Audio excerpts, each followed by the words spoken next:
Dans WordPress, une page n'est pas un article. Mais quelle est la différence? Cette question m'est souvent posée pendant mes formations. Globalement, la structure est la même, à quelques exceptions près. En ce qui concerne les pages, en général, ce sont des contenus statiques, comme à propos, contact, la page d'accueil étant une exception. Pour les articles, des éléments supplémentaires s'ajoutent au titre et au contenu. La date, l'auteur et les méthodes de classement. Ce sont des flux d'informations qu'il est possible d'afficher en utilisant des catégories ou des étiquettes. Dans ce live dédié au FSE, Full Site Editing, je vais te montrer comment créer les deux types de modèles utilisés dans WordPress. Je suis Grégoire Noyel. Si tu ne me connais pas encore, sache que je suis actif dans l'univers des thèmes WordPress depuis plus de 15 ans. À travers ces lives, je souhaite partager mon expertise dans cette nouvelle ère de WordPress. Ce que je vous montrais, simplement, on va repasser sur l'autre vue. Donc, c'est le replay de la dernière fois. Donc, je ferai aussi un replay pour celui-ci. Et là, ce qui est intéressant, c'est que j'ai essayé au maximum. Donc, je vous enverrai les deux liens. Je vais publier le deuxième replay. Je mettrai aussi le premier. De toute façon, il est accessible sur ma chaîne. Hein. Si vous allez sur Grégoire Noyel, vous avez ce replay qui est en libre accès. Et j'ai mis le sommaire. Donc, ça, c'est important parce que ça fait quand même 40 minutes. Donc là, vous pouvez naviguer facilement dans tous les éléments principaux. Alors là où on s'est concentré la dernière fois, c'est qu'on a vu une vue globale avec donc la création de thème avec Create Block Theme qui est vraiment l'extension centrale dès qu'on fait un thème en full site editing. Et puis on a réglé quelques éléments, notamment les polices. On a ajouté une police Google. On a fait des réglages sur les titres. On a vu le guide de style. On a vu également créer une palette de couleurs, quelques réglages de mise en page, modifier des alignements. Donc, on va pas tout refaire ce soir, évidemment, je vais pas tout refaire à chaque fois. Et aujourd'hui, je voudrais qu'on se concentre vraiment sur ce qu'on appelle le templating. Alors, je vous avais montré très rapidement la dernière fois ce schéma en question, qui est vraiment le schéma central dès que vous allez créer un thème sur mesure pour voir comment fonctionne WordPress. Donc, quand on utilise WordPress, quand on crée un thème, en tout cas avec Create Block Theme, il ajoute automatiquement le modèle de base qui s'appelle index.php. Ce modèle, il regroupe tous les modèles, aussi bien, et pour simplifier, je vais séparer en deux groupes. On a les modèles pour les archives et les modèles pour les singles. Quand je dis archives, c'est-à-dire qu'on va afficher une suite de contenus. Donc ça peut être des articles, des recettes. Dès que vous avez plusieurs contenus à la suite, souvent sous la forme d'une grille. Avant, on avait plutôt sous la forme d'une liste. Maintenant, on est plutôt dans une logique de grille. Et ensuite, tout ce qui est single, c'est je clique sur un article ou une page et j'affiche le contenu en entier. Un seul contenu unique. Ce qui va distinguer par contre ce qu'on appelle la single de page. En général, le modèle de single, c'est ce qu'on a dans les modèles des articles. On a le titre, la date, on a l'auteur, les catégories, les étiquettes. Bien, typiquement pour les pages, on n'a pas tout ça. Donc, on va voir comment créer ces premiers modèles. Et puis surtout, je vais vous montrer cette logique qui est un peu difficile à comprendre au début, qui permet d'avoir du débordement sur les visuels. Alors, j'espère tous que vous avez eu le temps d'installer au moins un site en local avec Local. Et je vous avais donné également le lien pour les visuels de manière à ne pas partir de zéro. Alors, j'ai quelques questions qui ont été envoyées dans les formulaires. Donc ça, je les verrai à la fin. Peut-être qu'on s'arrêtera un petit peu plus tôt pour que je puisse traiter ces questions. Donc, je vous propose qu'on redémarre. Donc, je suis connecté au site. Alors, la bonne pratique, c'est toujours d'avoir un onglet où on a le back-office normal de WordPress. Donc là, avec les navigations vers les articles, les pages, les commentaires. Et un autre onglet qui gère la partie éditeur à proprement parler, c'est-à-dire tout ce qui concerne le FSE. Alors, quand on s'est vu en juillet, on était encore sur la 6.2. Là, on a basculé en août sur la 6.3. Alors, il y a des petites nouveautés par rapport à ce qu'on a vu. Notamment, il y a les navigations qui sont intégrées automatiquement dès qu'on clique sur éditeur. On a les styles, l'onglet style. Donc ça, c'est ce qu'on avait fait la dernière fois avec changer les titres, ajouter une police, etc. toutes les pages qui sont listées, alors ça c'est un peu moyen je trouve parce que on peut créer des pages à partir de là, mais j'ai l'impression que ça va plus embrouiller les gens qu'autre chose, mais bon, ça va peut-être évoluer. Les modèles, donc ça on l'avait à peine vu la dernière fois, c'est là qu'on va créer un modèle de page et les éléments de modèle n'existent plus, ils sont basculés dans les compositions. Donc là on a mes compositions et là c'est génial parce qu'avec la 6.3, on peut créer des compositions depuis le back-office. Avant, on était obligé d'utiliser une extension, notamment Blockmaster. Maintenant, en natif, on peut créer des compositions. Alors, une composition, c'est quoi? C'est un ensemble de blocs que je vais enregistrer avec les réglages et que je vais pouvoir appliquer à plusieurs pages ou à plusieurs articles.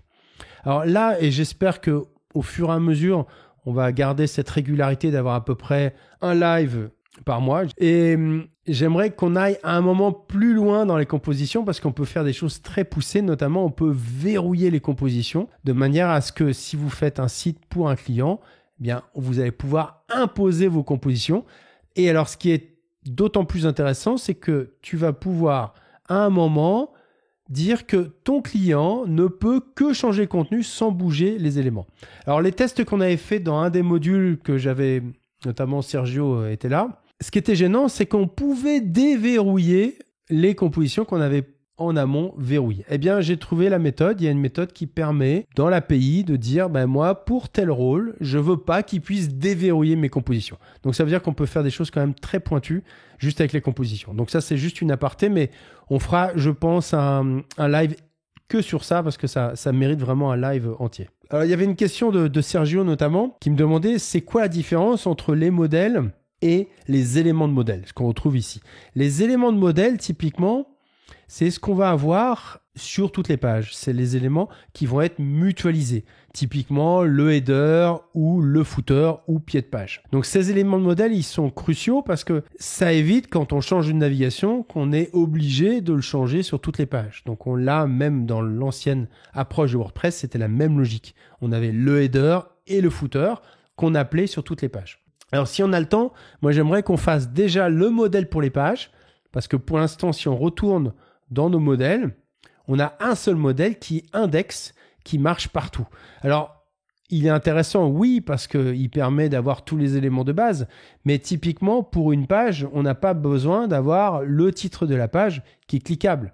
Par exemple, si je vais dans l'exemple, tu vois qu'il est cliquable. On clique dessus et on retourne dans la même page, donc ça n'a aucun intérêt. Donc ça, déjà, on va l'enlever. Et puis, on n'a pas besoin d'avoir l'auteur et la date, donc ça également, on va le retirer. En tout cas, si on a le temps, j'aimerais qu'on puisse faire un modèle pour les pages et un autre modèle qui serait là, cette fois-ci, personnalisé, qui permettrait d'avoir une variante sur les pages, notamment où on pourrait enlever les éléments de modèle. Pourquoi ça peut être intéressant ? Typiquement, quand tu fais une landing page, tu n'as pas besoin d'avoir ni l'entête ni le footer. Là, du coup, on ferait un modèle qui est dédié.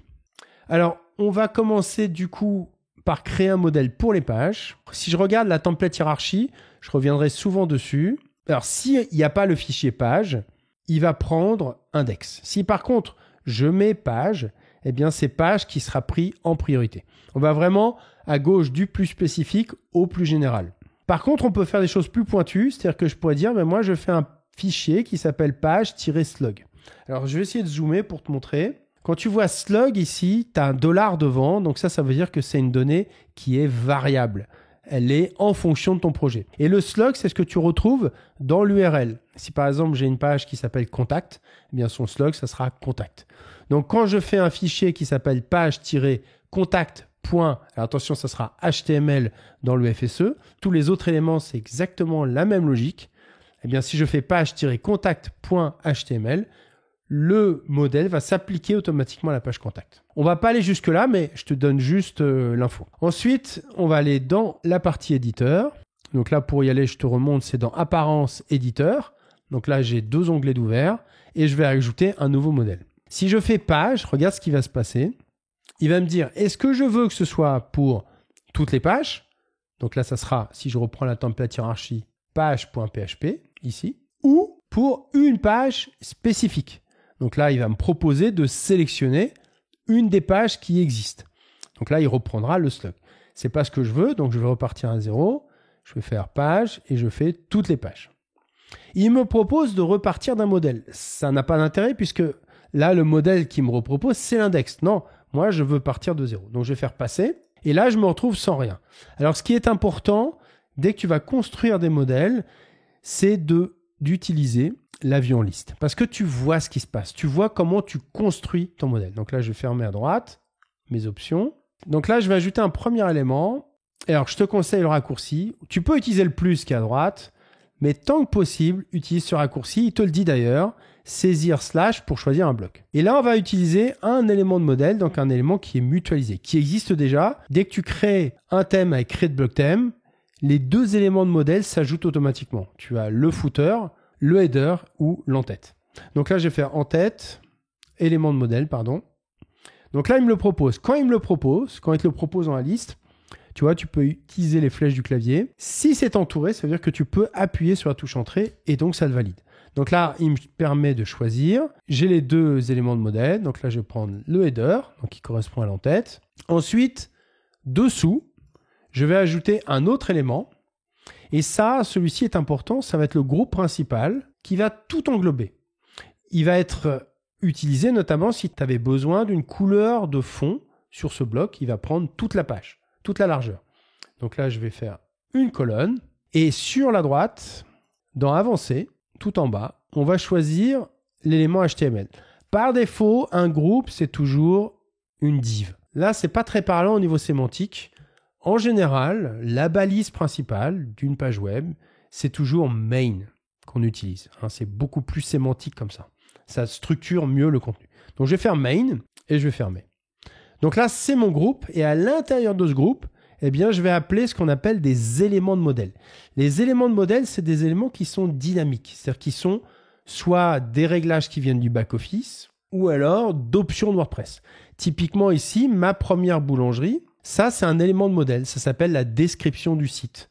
Donc là, si je fais ma première boulangerie, machin, pour te montrer. Donc là, j'enregistre. Et si je repars dans un des réglages WordPress, réglage général, eh bien là, tu vois que ça, c'est un élément qui est enregistré dans la base de données et que je peux récupérer dynamiquement dans mes éléments de modèle. Donc avant, on faisait ça avec des fonctions PHP. Là, la bonne nouvelle, c'est qu'on n'a pas besoin de coder. On ajoute un bloc qui s'appelle élément de modèle et ça l'affiche dynamiquement.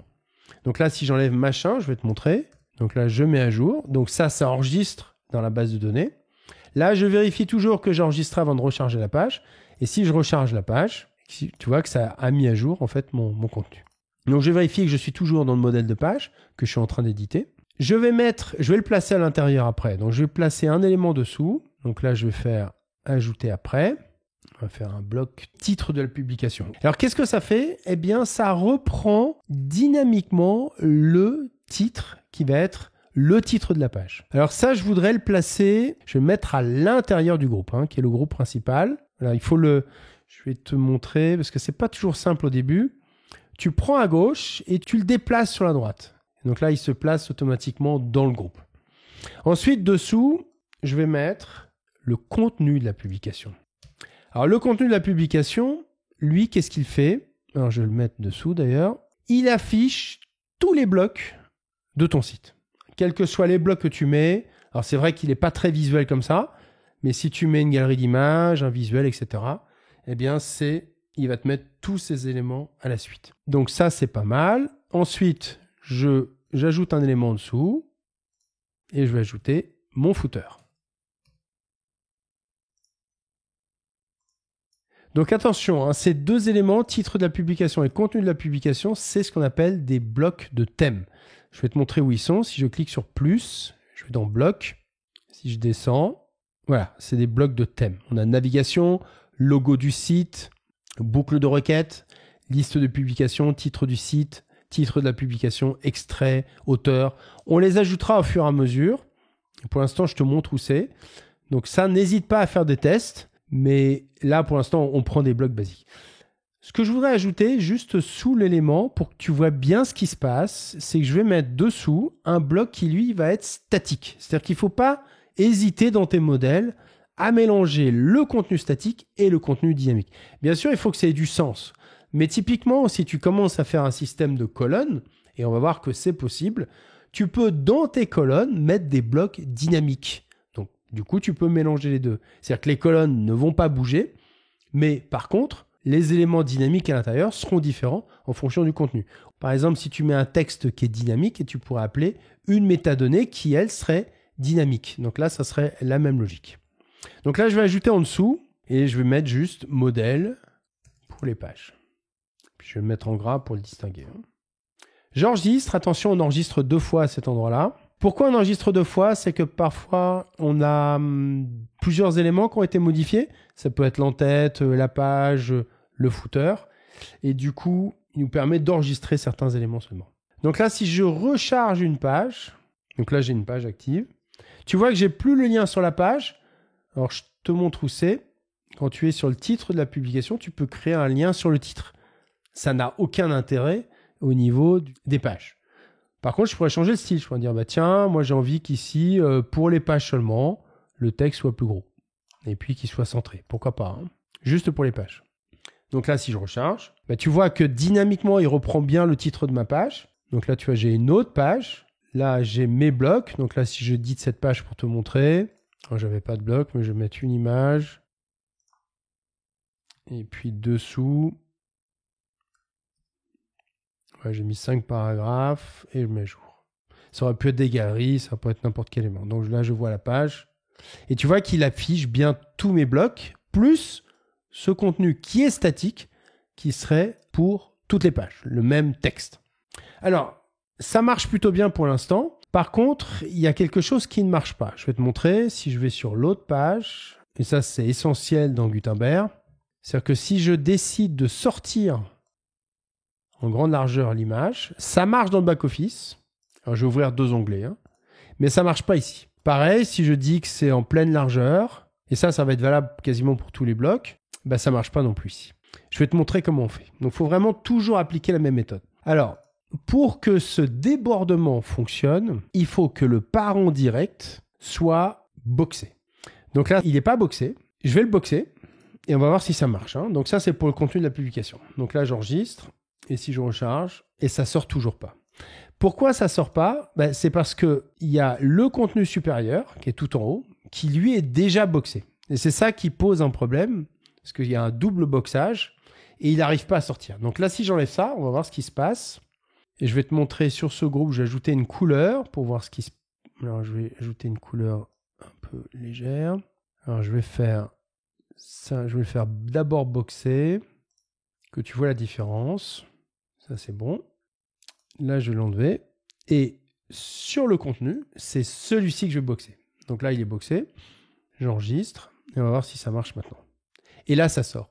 Hein, c'est parce que c'est le contenu direct, mais celui qui est en amont, le premier, qui englobe tout, là, tu ne le boxes pas. Par contre, regarde, si tu fais ça et que ton titre est à gauche, ce qui est plutôt le cas le plus courant, ben là, on va avoir un petit souci. Tu vois, il va se caler complètement à gauche. C'est pas ce que je veux.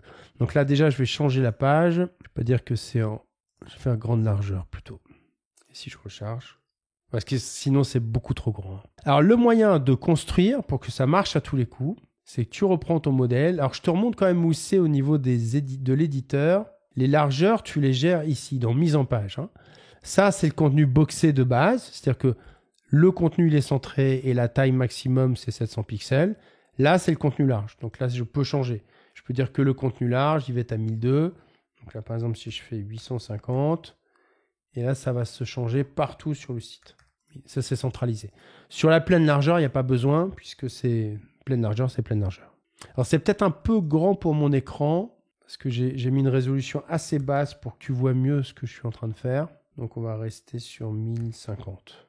Et tu vois que ça va se mettre à jour partout sur le site. Voilà. Alors, comment régler ce problème de titre?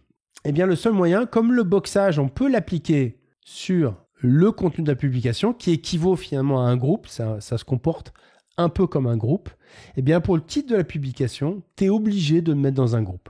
Et tu vas boxer le groupe du titre. Donc là, je vais faire grouper. Donc là, on peut le faire assez facilement. Je vais dire grouper. Donc ça le met directement dans un groupe. Et là, par défaut, dès que tu mets un groupe, c'est boxé. Et tu vas voir que ça règle tout de suite le problème. Donc là, si je recharge, mais tu vois que mon titre, en fait, s'aligne avec le boxage standard. Tu vois que par contre, mon titre dynamique, il pose un problème. Donc là, on est obligé d'appliquer la même logique. Si tu avais besoin d'avoir un titre, un élément statique en bas, il faudrait que tu le mettes dans un groupe également. Donc là, on va faire grouper. Et donc là, tu vas voir que maintenant, tout est boxé correctement. Et puis, j'ai ma couleur d'arrière-plan. Alors là, je trouve que tu vois, au niveau du contenu principal, c'est trop serré. Alors, on va le mettre... Hop, je vais repartir dans mon modèle. Et puis, je vais mettre un peu au niveau du groupe, le principal. On va mettre au niveau des dimensions. Alors ça, c'est nouveau depuis la 6.3. On a beaucoup plus de contrôle au niveau des marges internes ou externes. Et ça peut fonctionner par groupe. Ça, c'est intéressant. Horizontal ou vertical, ou haut, bas, droite, bas, gauche, ou tout personnalisé. Donc ça, c'est vachement bien. Typiquement, tu vois, la marge interne, tu l'as fait en direct en haut et en bas, tout de suite. Et puis, on va en mettre un tout petit peu sur le côté. Alors, sur le côté, c'est plus quand tu redimensionnes la page sur les mobiles, parce que du coup, tu t'assures que c'est pas complètement collé. Je vais te montrer ce que ça donne. Tu vois, j'ai un petit peu de padding sur le côté. Du coup, c'est pas complètement collé. Attends, je vais me mettre en 100% pour te montrer. Tu vois, quand je redimensionne, là, le fait d'avoir un petit peu de padding sur la droite, du coup, sur les mobiles, quand c'est plus grand, c'est pas visible, c'est pas gênant. Par contre, quand je redimensionne, c'est bon. Donc, si je résume pour cette partie-là, parce que ça, c'est essentiel. Ici, j'ai mon groupe principal. Sur mon groupe principal, alors je vais me remettre sur le réglage. Il n'est pas boxé, donc ça c'est important. Il n'y a aucun boxage à cet endroit-là. Ensuite, si j'ai par exemple un élément de titre avec une date ou etc., là je le boxe. Le contenu de la publication, je le boxe. Et le groupe, pareil, je le boxe. Ce qu'on peut peut-être faire, c'est reprendre tous ces groupes, tous ces éléments, et faire, parce qu'on est un peu dans la single, je vais te montrer quand même que tout fonctionne au niveau de l'espacement. Donc si je modifie la page, si je mettais un autre bloc, donc là je vais faire un paragraphe, je vais faire un texte, ensuite je vais le centrer, et puis je vais mettre un arrière-plan. Ça va être magnifique. La dernière fois on a fait des couleurs un peu, chaque fois je fais sapin de Noël. Ça, et au niveau de la couleur... Voilà. Donc là, il déborde automatiquement. Alors, tu vois que sur le paragraphe, on n'a pas d'option de débordement, mais on pourrait très facilement le contourner en le plaçant dans un groupe. Et à partir de ce moment-là, tu retrouves des options de débordement. Donc là, je vais mettre sur grande largeur, puis je te montre ce que ça donne, puis je vois la page. Donc tu vois, en fait, ça déborde. Ça déborde pas aussi large que l'image, mais on a peut-être un élément qui a été intégré en plus. Mais en tout cas, on a les mêmes options. Et je pourrais, alors, en prenant le groupe, par contre, ici, donc là, je veux dire que c'est en pleine largeur. Alors, pourquoi il ne me l'a pas appliqué ici? Ah, voilà, c'est bon. En fait, je l'avais boxé au niveau du groupe, donc j'enlève le boxage. Et donc, du coup, je sors tout mon groupe et ça peut sortir en direct. Alors, ce que je voudrais faire maintenant, c'est pas reprendre l'index, parce que l'index, pour l'instant, si je vais sur la page d'accueil, par exemple là j'ai un seul article, le lien est quand même cliquable, donc ça n'a pas tellement d'intérêt. Donc on va faire un modèle qui est dédié, qu'on appelle la single, et pour ça je vais reprendre mon modèle. Donc là je suis bien dans l'éditeur. Alors si je suis pas sûr, autant repartir en arrière. Là j'ai trop d'onglets, donc je vais faire un peu de nettoyage. Donc je vais dans modèle, page, et alors à droite, dans les 3 petits points, tu peux copier tous les blocs. Donc, je copie tous les blocs. Ensuite, je repars dans les modèles. Donc, je remonte d'un niveau et je vais faire plus. Et on va créer le modèle pour les singles. Donc, c'est élément unique, single, article. Et là, il me pose la même question. Je vais te afficher la template hiérarchie. Quand tu es sur single, voilà. Donc là, on pourrait dire que c'est quelque chose qu'on fait jamais, mais je te montre la logique quand même. C'est-à-dire que si tu fais single post type avec le slug, donc post type, ça sera le type. Et là, typiquement, ça serait single-post, donc qui est un des contenus de WordPress. On a page ou post par défaut. Et le slug, ça serait ce que tu as dans l'URL de l'article. Sinon, si tu fais single tout seul, ça va s'appliquer à toutes les singles et notamment les articles. On verra dans un autre live comment créer un contenu sur mesure. Donc, on fera une recette ou autre chose. Et là, on partira de zéro et on va construire les modèles spécifiques pour ce contenu. Donc là, on va faire single simple, tous les articles. Il nous propose la même chose. On va faire passer. Et ici, comme j'ai précédemment copié tous mes blocs, moi j'ai juste à faire commande V. Et là, je retrouve tous mes blocs. Alors, il y a des petites choses que je vais modifier, notamment sous le titre, je voudrais mettre la date de publication. Donc là, on va se placer dessous et on va faire ajouter après. Je vais mettre sous le titre. Et c'est un bloc de thème qui s'appelle date. Donc, on a date de publication. Donc là, il le met en direct et on peut avoir le lien vers la publication au niveau du titre. On ne va pas le mettre ici. Qu'est-ce qu'il nous propose dans les options? Afficher la date de la dernière modification. Ça peut être intéressant. Ou lien vers la publication. Ça, on n'a pas besoin ici. Par contre, je te montre ce que ça donne.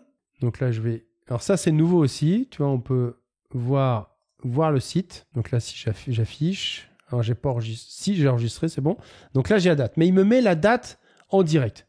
Donc là, on peut ajouter avant du contenu statique. Donc là, je vais ajouter après. On va mettre, par exemple, publier le et 2 points. Alors, comment les grouper sur une seule ligne? Il n'y a rien de plus simple. Tu les sélectionnes tous les deux ou tu passes par ici. Soit tu les sélectionnes dans l'édition elle-même, soit tu prends les blocs avec la touche majuscule. Je te montre. Donc, tu appuies sur la touche majuscule, le deuxième. Et là, tu peux directement les grouper. Il y a pas mal de choses dynamiques que tu peux faire dès que tu sélectionnes plusieurs blocs. Tu peux les déplacer, tu peux les grouper, tu peux les supprimer. Là, je vais les grouper, mais pas les grouper n'importe comment. Je vais les grouper en rangées. Ça permet de les mettre sur un même niveau. Donc, ça les met directement. Par contre, tu vois que l'ordre ne va pas. Ben, je vais les déplacer avec la flèche ou avec le glisser-déposer qui est ici. Ça fait la même chose. Alors, ce qui est intéressant quand on a la rangée, c'est qu'on a la possibilité, tu vois que comme il y a un boxage qui est appliqué, je peux aussi sortir toute la rangée. On peut également les centrer ou les mettre à droite ou à gauche. Donc ça, c'est très très pratique le bloc rangé. Et puis si on trouve, je te montre, j'enregistre d'abord pour te montrer. Donc là, c'est pas mal. Tu vois, il y a trop d'espace. Eh bien, c'est facile à régler. Tu sélectionnes la rangée. À droite, on a l'espacement entre les blocs. Alors l'espacement entre les blocs, il est ici. Quand tu es, attention, j'ai changé d'onglet. Dans l'onglet style mise en page, on a l'espacement entre les blocs global qui s'applique partout. Donc là, du coup, localement, quand tu as besoin de faire un espacement différent, c'est possible à tout moment. Donc là, attention, je sors de l'onglet style, je repasse dans l'onglet normal. Et puis ici, je vais changer l'espacement entre les blocs. Voilà. Donc là, si je mets à 0, j'ai vraiment 0. Et je vais mettre quelque chose un peu plus précis. Et là, j'enregistre. Voilà. Donc là, tu peux dire, ouais, bon, c'est pas assez gros. Bah, on peut changer. Hein. On a la main sur ça. Donc là, ça va l'appliquer sur toute la rangée. On pourrait même changer la couleur. Donc, on va se mettre un truc un peu plus léger. Alors, je suis pas sûr que pour le titre, ça va l'appliquer. Parce qu'on est dans les liens. Ouais, on est dans les liens ici. Donc là, il me fait un lien différent. C'est même pas un lien, c'est simplement que lui, il considère que c'est 2 blocs, 2 entités différentes. Donc, il n'y a pas d'héritage à ce niveau-là. En tout cas, ce qu'il faut retenir là, et ce qui est important, c'est de bien voir que on mélange encore la partie statique, donc publier le, et la partie dynamique qui, elle, vient de la base de données. Donc, celui-là, par contre, je vais l'enlever. Je vais garder le groupe parce que je vais mettre un élément à l'intérieur qui est intéressant, qui est la navigation. Alors, je vais faire ajouter après. Alors, c'est pas navigation, c'est article suivant ou article précédent. On va faire article précédent. Donc là, tu peux changer le texte. Alors, précédent, article précédent. Donc là, il y a des options. On peut afficher le titre sous la forme. Donc là, il me met article précédent, 2 points. Donc là, je vais mettre... Il faut l'éditer directement. Il faut cliquer dedans. Et puis, l'article suivant après.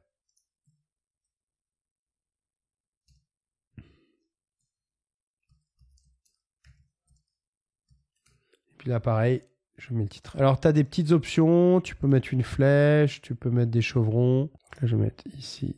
Hop. Tu as la flèche. On va mettre sur les deux. Et puis, si tu veux les mettre de chaque côté, on va utiliser la même logique. La ranger. Et on peut la centrer ou la faire déborder. Alors, c'est ici. Voilà, je la centre. Alors, si je voulais la faire déborder de chaque côté, je vais te montrer quelque chose qui peut être intéressant là dans ce cadre-là. On va sortir celui-ci et je vais lui donner une largeur particulière. C'est-à-dire que le groupe, il est boxé et je vais lui donner, donc si je me mets ici, je veux dire qu'il est à 900 pixels. Là, on va le laisser tel quel, c'était 650. Et ici, je vais mettre 900 pixels pour la version large. Et donc, si je reprends l'élément interne, je peux faire un débordement. Et alors, ce qui est bien, c'est que je peux décréter, ce contenu, il est boxé, mais que ma version large, elle est plus à 1050, on va peut-être faire 1100 pour que tu puisses voir la différence, mais elle est à 900. Donc, on peut faire un débordement qui serait juste pour cette partie-là. Donc là, j'enregistre. Ici, je recharge. Alors, il n'y a pas de... il ne me fait pas de navigation parce que j'ai qu'un article pour l'instant. Donc, je vais juste recréer un article vite fait. Enfin, il faudrait que je mette une image pour te montrer. Alors, je vais éditer celui-ci. Donc là, tu vois, la grande largeur, elle est à 1100. Je lui ai demandé d'avoir une autre largeur. Donc là, je suis à 900, un débordement qui est différent. Et là, ici, je suis à 1100, qui est le réglage global sur tous les éléments. Voilà, on pourra ajouter d'autres éléments. On peut mettre l'auteur, on peut mettre... donc là, c'est que sur la single. Hein. Si je repars ici, tu vois que j'ai pas la date. Ça, c'est un modèle d'archive. Mais quand je clique, là, j'ai vraiment l'élément. J'aurais pu très bien dire que je mets l'image à la une avant.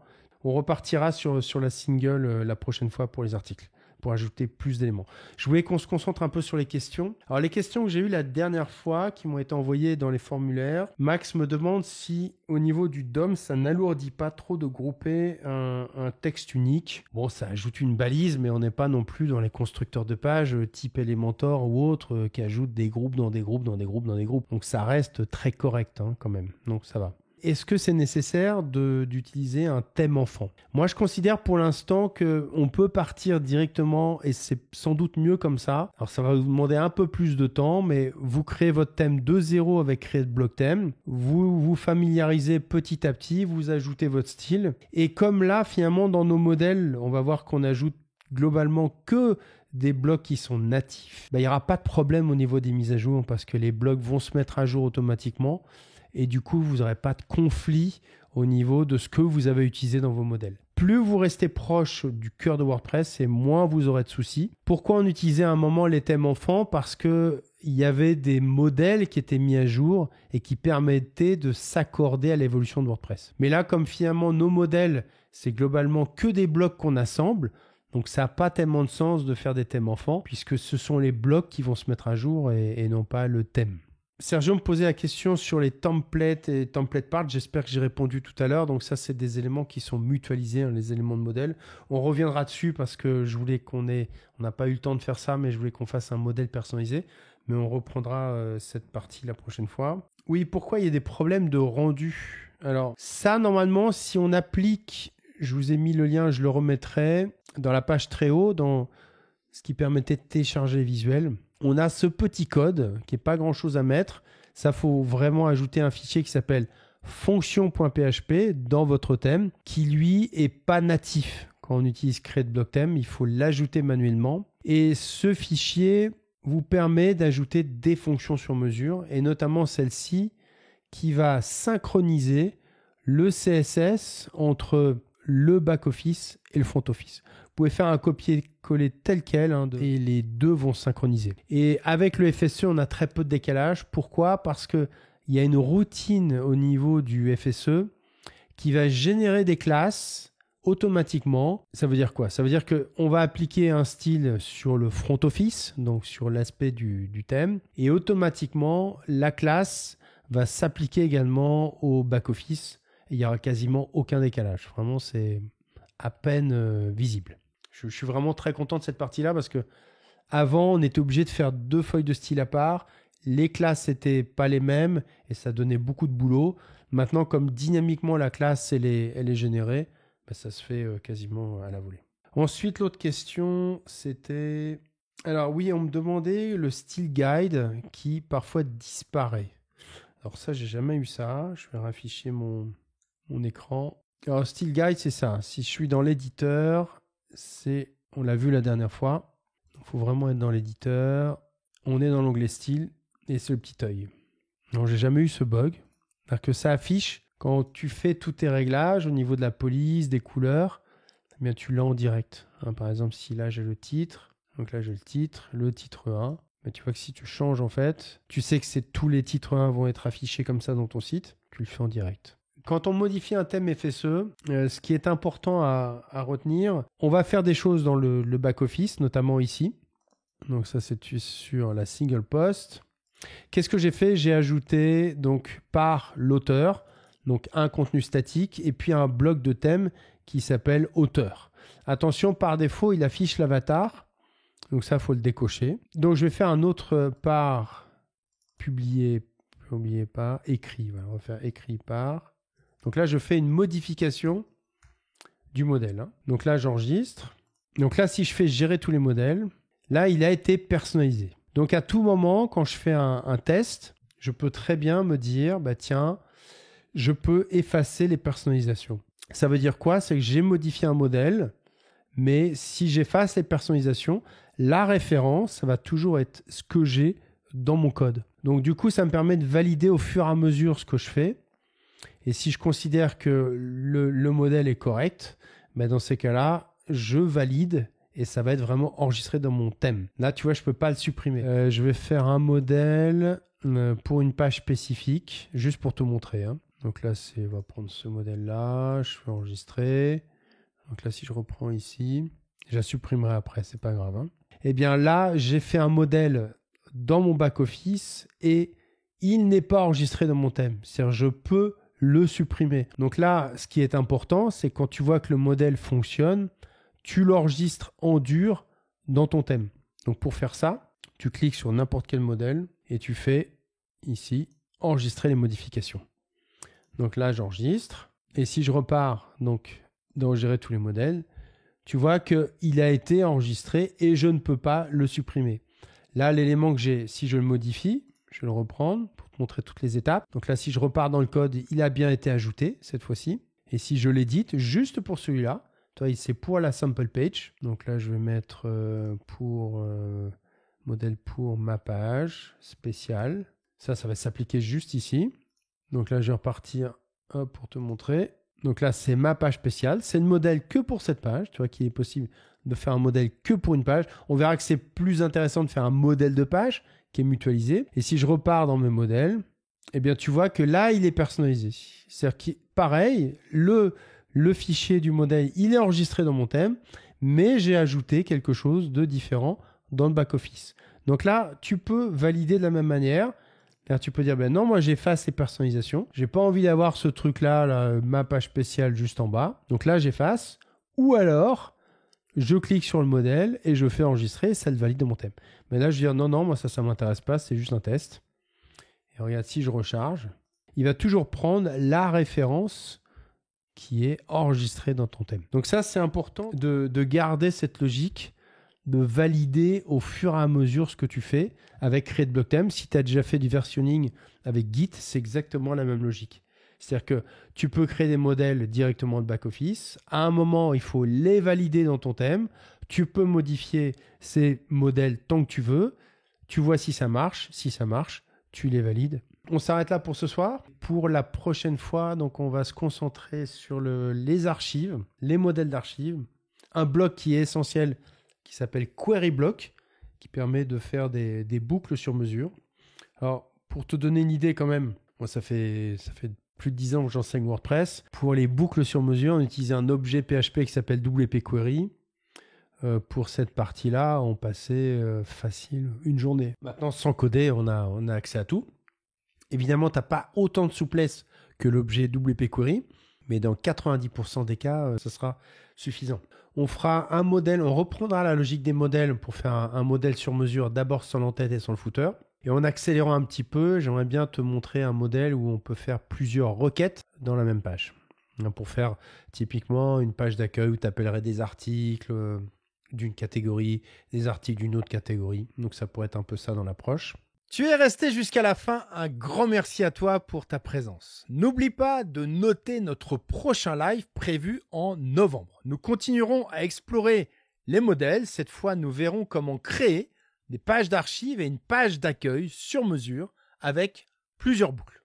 Si tu es impatient d'approfondir davantage, j'ai une proposition pour toi. En décembre, j'organise une formation en présentiel avec quelques places encore disponibles. Tous les détails se trouvent dans la description ci-dessous. Ce n'est pas tout, j'ai également créé la formation vidéo la plus complète sur le sujet. Pour ma communauté YouTube, j'offre une réduction de 30% avec le code promo GNYouTube30. Attention, cette offre est limitée. Tous les liens sont disponibles ci-dessous. Je te dis à très vite et n'hésite pas à t'abonner ou à mettre un pouce pour m'encourager à continuer.